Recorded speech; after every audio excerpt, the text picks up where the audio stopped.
Si demain on a la fusion, donc une électricité presque illimitée à bon marché, etc., avec une empreinte carbone vraiment, vraiment limitée, ça change tout, ça change tout. Comment peut-on concilier le développement exponentiel de l'IA avec les limites physiques de notre planète? Ce sera la question de la fin, parce que ça c'est quand même hyper Ça, c'est important. autre chose. Qu'est-ce que ce serait comme... comment Encore vous une- verriez ça? Alors ça, c'est peut-être, je le dis souvent en formation ou en conférence, mais c'est peut-être un vœu pieux. Mais ce qu'on n'arrive pas à calculer aujourd'hui, c'est ce que l'IA va nous permettre de faire en termes de progrès technologique.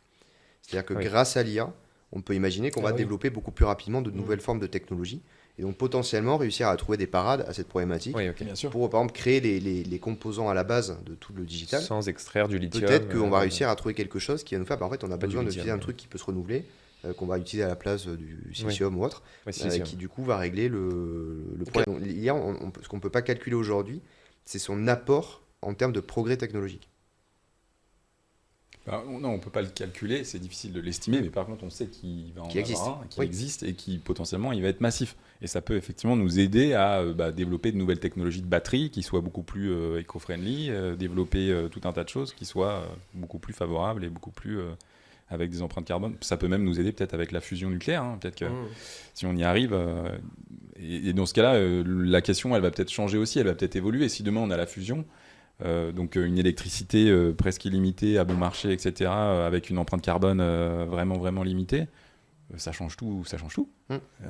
Ça remet tout en question. Dans ce cas-là, la question de l'empreinte carbone, elle est, on peut la revoir complètement. Enfin, elle va toujours exister, mais elle va être différente. Donc ça peut nous accélérer sur plein de choses et nous aider à innover et à développer de nouvelles choses, donc plus rapidement. Ouais, ça veut dire qu'en fait, même quelque chose qui nous coûte aujourd'hui du point de vue écologique peut nous amener à une solution Ouais, qui va pour- diminuer l'impact global. C'est ça, en fait, dingue. on n'arrive pas aujourd'hui à mesurer l'impact net sur l'environnement, enfin sur la planète de l'IA. C'est-à-dire que, imaginons, demain, ça consomme 100, mais ça a permis, par son utilisation, d'économiser 1000. Bah, tu as un impact qui est positif.